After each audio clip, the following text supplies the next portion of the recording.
Okay, chapter 6, we're going to talk about covenants.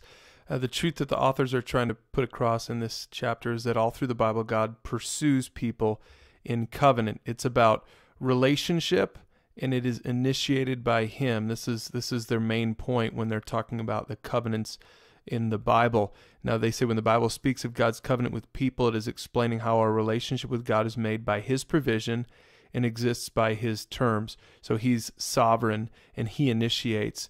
Now, it's not something we can earn, and this is really illustrated well in Genesis 15 when God came to Abraham. We'll look a little bit more at this later in the lesson, but He said to him, "I'm the Lord who brought you out from Ur of the Chaldeans to give you this land to possess."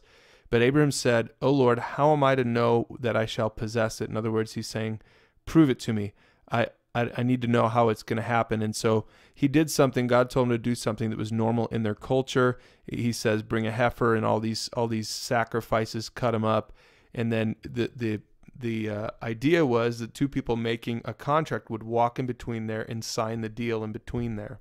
Now, what's interesting is in verse 12, it says the sun was going down, a deep sleep fell on Abram.